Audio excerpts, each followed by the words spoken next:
9, 8, 7, 6, 5, 4, 3, 2.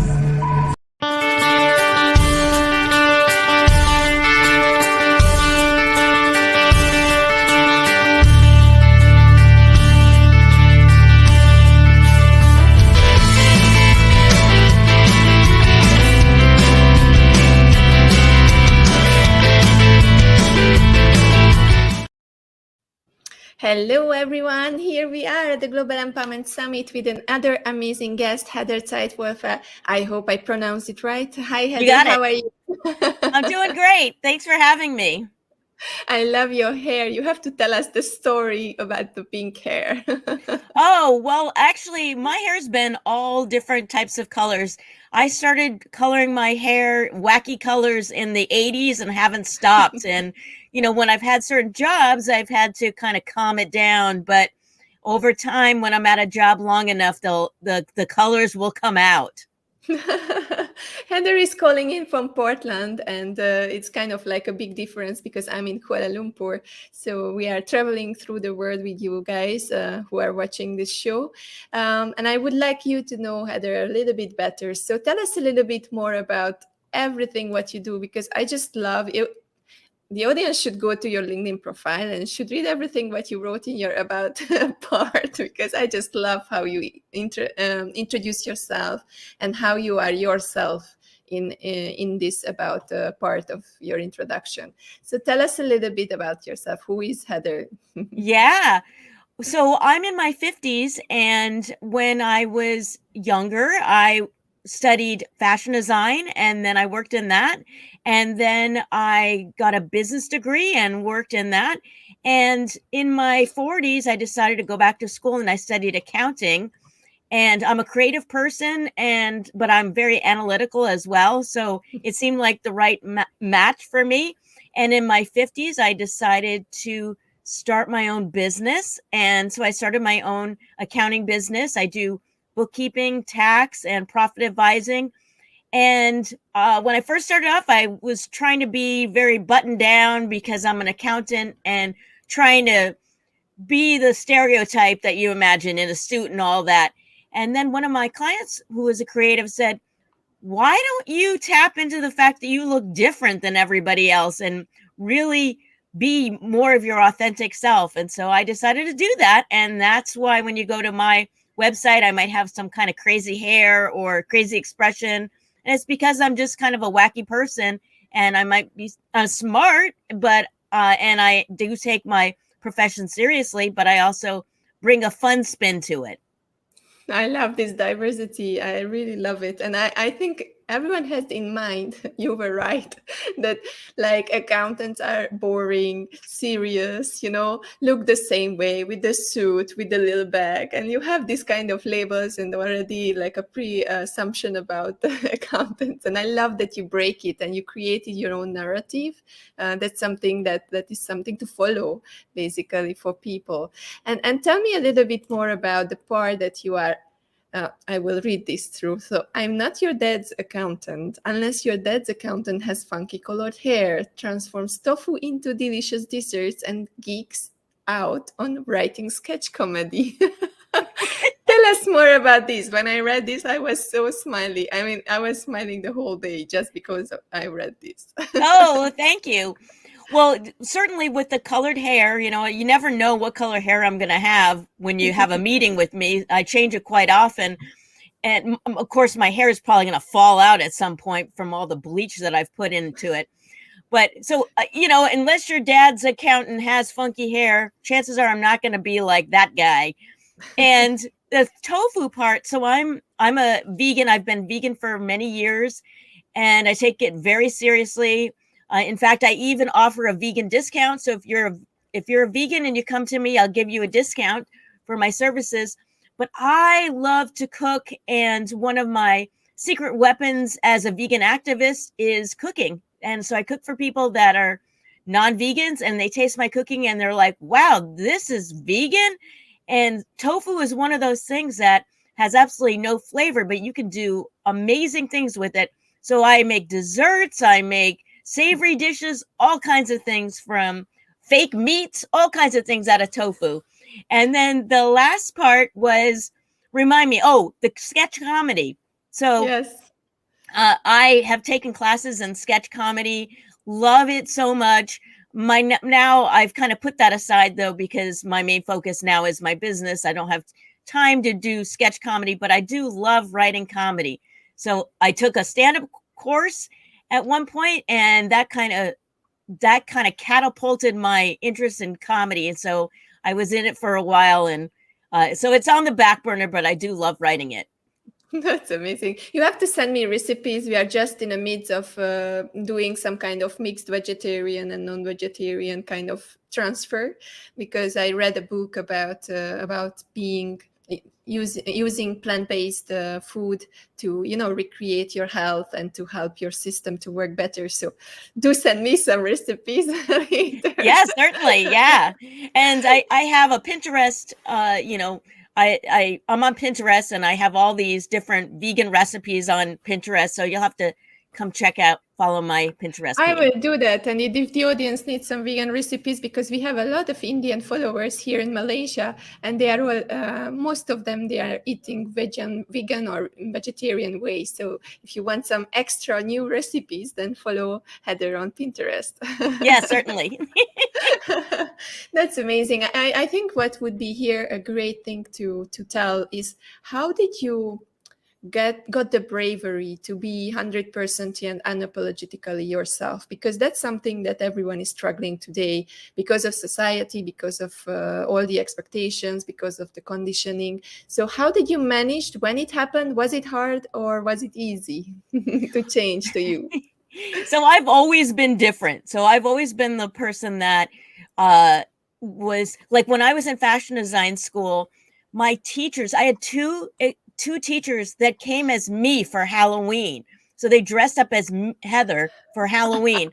So in fashion design school, I think that's pretty much a compliment. I think if I'm that different from everybody else, I've got picked on a lot when I was a kid for being different. The kids used to trip me in the hallways and say, like, your mom dresses you funny, and like all these stupid things that people would say to me. And I put up with that all my life. So it's come naturally to me to just be myself. But then, when I became my own business and an accountant, like I said, it was one of my clients that pushed me to be myself. And I'm very thankful for her, because the more that I have embraced my authenticity, the more I seem to stand out from the pack. So it really is something that's important to me. And then I also like to encourage others to do the same. So I have a podcast. It's called Get the Balance Right. And I talk about authenticity quite a bit on the podcast. We will put all the links in the live show when I'm live broadcast this recording, and then the people can just click on it and they will find your links. So that's just amazing. And there is another part which I have to talk about, is that you are 50, right? So those people who are above 50, the kids are already left home, and so they are most of the time struggling with self-actualization and self-realization. So what would be your advice to those people who are just like in this age, they would like to do something, but they are like hesitating because of the family? What would they say? What is your encouraging message to them? All right. Well, I'm going to be 53 in a few weeks. So I'm almost to mid 50s.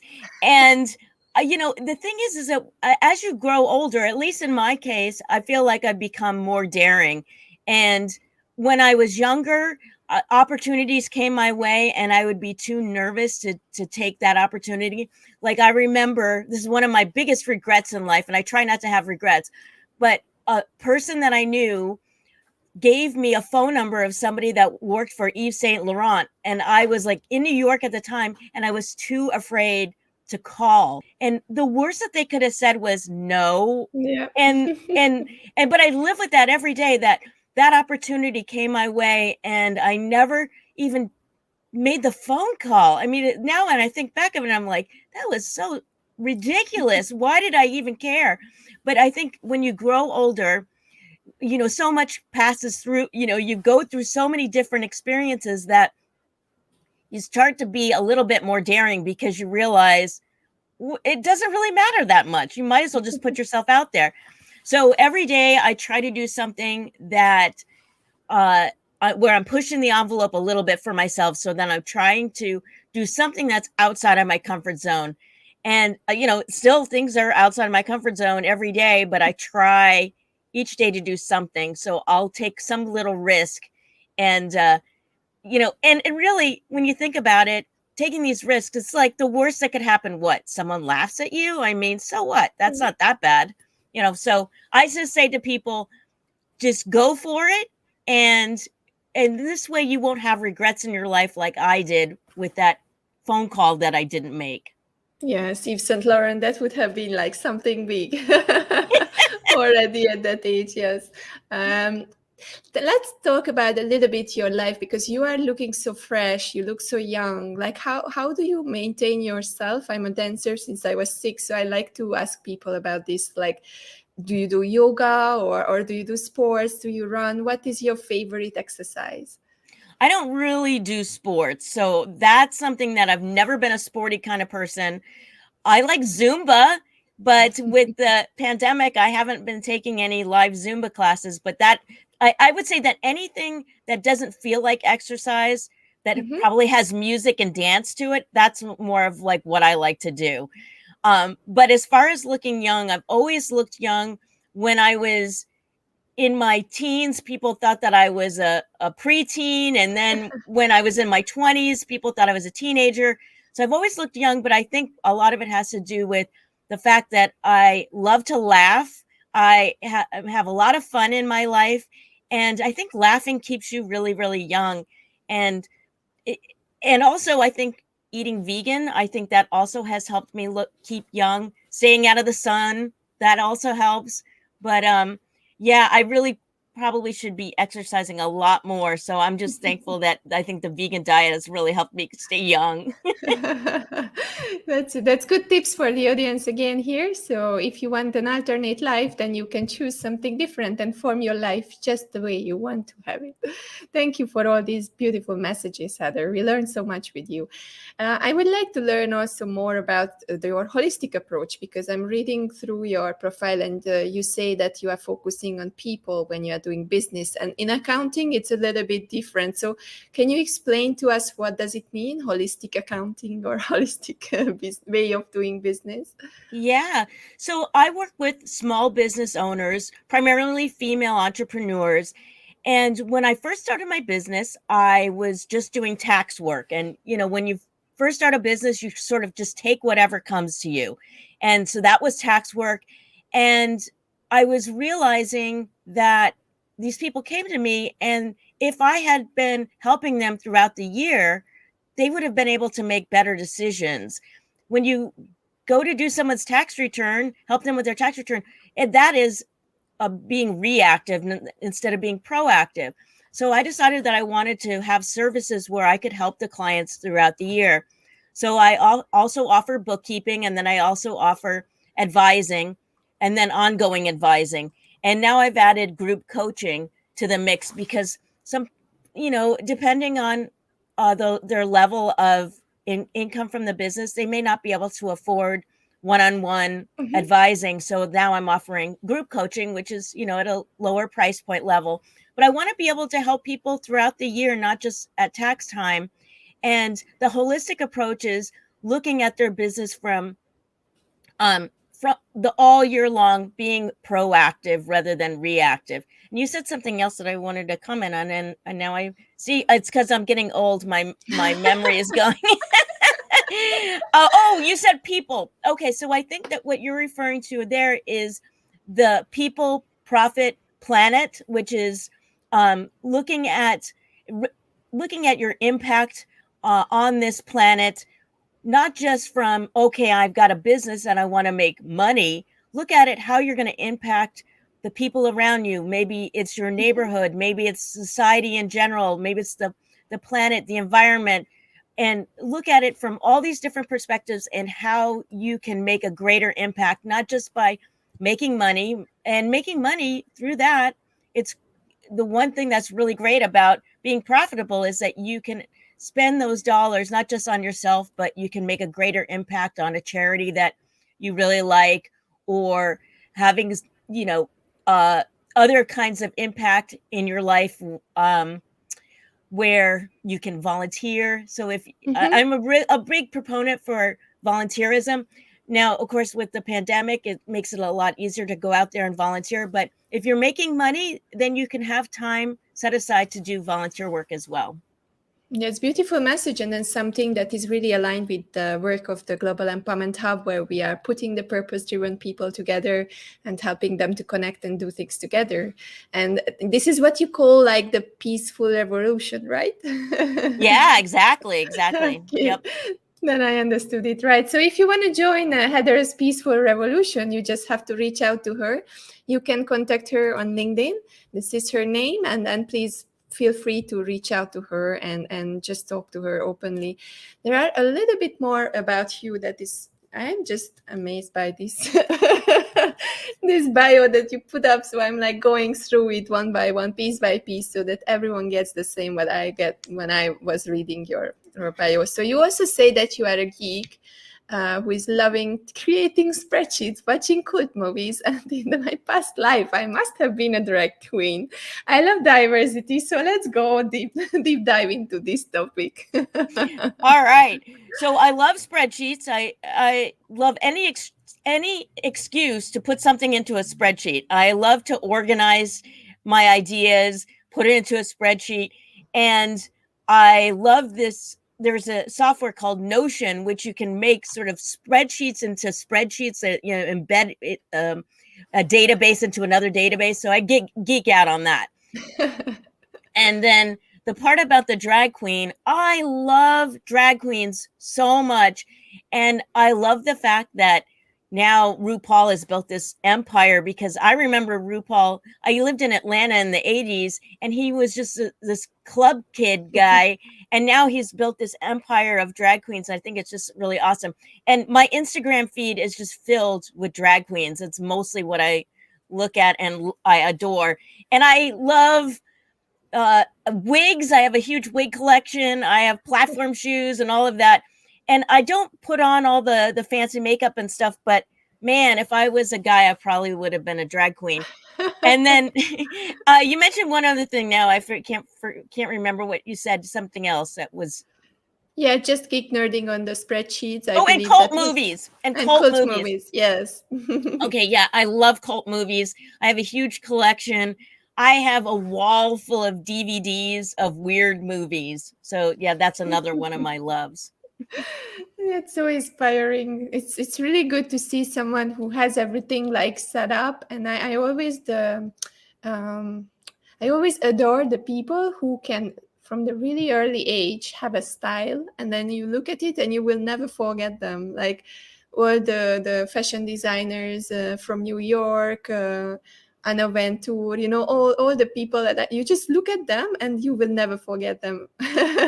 And you are, I guess, one of them, because I'm like, yeah, I saw your profile and I was like, I have to have you for this summit, because the audience doesn't know, I didn't know Heather before, but I was just going after her because this summit is all about diversity and being different and accepting different perspectives. And I wanted to have her because of this, because she's just a unique being. And you also say that you love the dance floor. So you are just like... I love the dance floor. Yes. I don't get that too many opportunities anymore, but I'm one of those people where, you know, the DJ could be playing music and everyone's waiting for somebody to get onto the dance floor, and they want to dance, but they're too afraid to be the first person out on the dance floor. I'm the first person out on the dance floor. I don't really care. I'll just go out there and start boogieing, and then I bring the party. So I love to boogie on the dance floor. That's good. That's our connection also, because me as a dancer, I do the same. I don't care where am I, just the good music, and then we are dancing, right? So at the second part of the interview, we have still a few minutes. So let's talk about serious things on a fun way, just like we did before.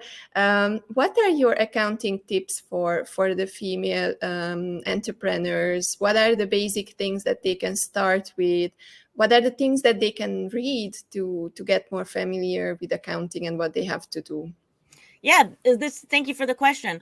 So there are certain things that I always tell business owners, and one is, and I work with small business owners, so I would say that make sure that you have clean books. So if you're kind of running by the seat of your pants and you're just writing things down on envelopes and checking your bank statements and all of that, you really need to make sure that you're keeping things organized in an organized system.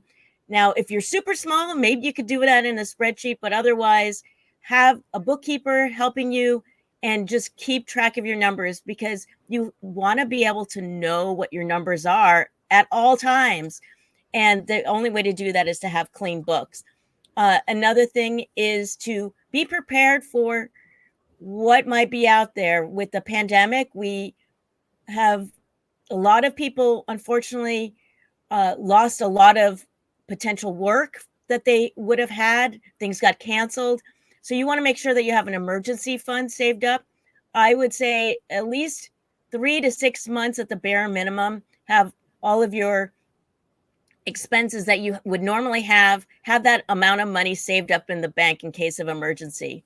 Another thing is, now we're talking, this is a global audience, but for those in America, you have to send in estimated tax payments. So I think that you pay taxes everywhere, and just be aware that the money that comes in, the government is going to be taking a portion of that. So have money set aside for your taxes. Those are really important things. Another thing would be to, I always say, treat your business like a business, and make sure that you're not commingling your funds, your personal funds with your business funds. Keep that separate. Those are really all of those things are super important. That's super tips. And I would ask one more question about choosing a good accountant, because sometimes it's really hard to know who to trust, and money is always a problem when it's not in good hands, right? So what would you say as an accountant yourself? What are the signs or things that you have to watch when you are hiring an accountant? When is the point that, okay, this one is a no? Well, I know a lot of accountants. So one thing I would say, when people come to me, they'll be like, oh, the last person I worked with, I felt like I couldn't ask them questions. I felt embarrassed to ask questions. So make sure that you get somebody that you can have an open conversation with. Now, and that they speak sort of the language that you can understand. They're not just speaking jargon all the time, because you want to be able to understand what's going on. With female entrepreneurs, sometimes there's a stigma. There's shame around money. They don't want to ask questions. So you want to make sure that you have open, clear communication with whoever you're working with, and, shop around. If you meet someone and they're not the right fit, maybe they know somebody else. And like for me, I know all kinds of accountants all over the United States, and I know some, in different countries as well, just, from my network.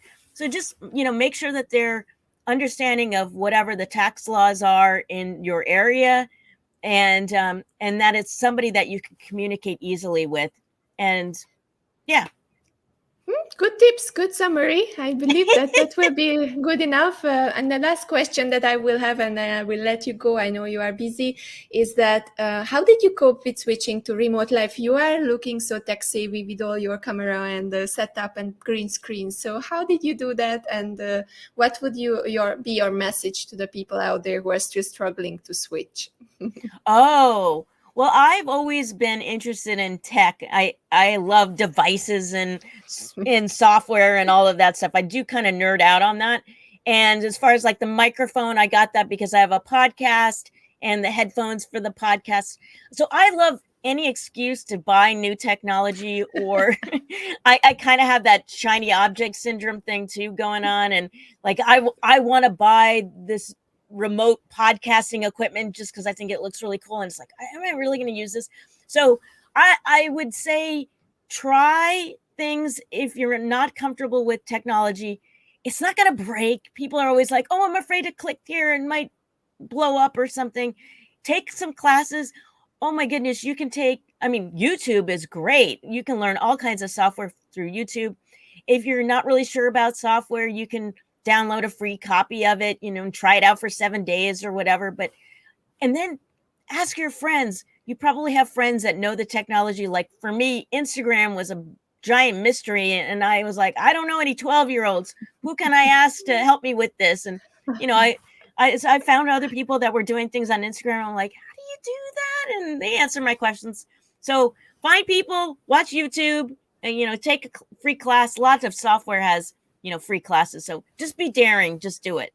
Ask questions, dare to ask questions. That's something that everyone should do. Thank you very much, Heather. It was an amazing time with you. And just tell us a little bit where the people can reach you. I already put up that you are on LinkedIn, but what are the other places, your website? Tell us a little bit about where can they reach out to you. Yeah, thank you. So my last name is kind of a mouthful, Zeitzwolf, and I have Zeitzwolf Accounting, but my podcast is called Get the Balance Right. And so now I have a website called getthebalanceright.net. So you can find me there. That's a little bit easier, but you can on Linktree, I have a Linktree. And if you just go to Get the Balance Right on Linktree, you find all my links. I've got free workshops. I have a monthly it's a monthly meetup that anybody can come to because it's through Zoom as long as you're a female entrepreneur. And so Get the Balance Right, Linktree. That's where you can find all of those things. I'm on Instagram, and I just opened a TikTok account, but I'm not really on there. I'm also on Clubhouse. I've been hosting rooms on Clubhouse. So there's lots of places that you can find me. Perfect. Thank you very much for this conversation, and to let us know and let the audience know you better and get some inspiration to be themselves. It was a very inspiring conversation, Heather. Thank you very much, and have a beautiful evening in Portland. Thank you. Goodbye. Bye.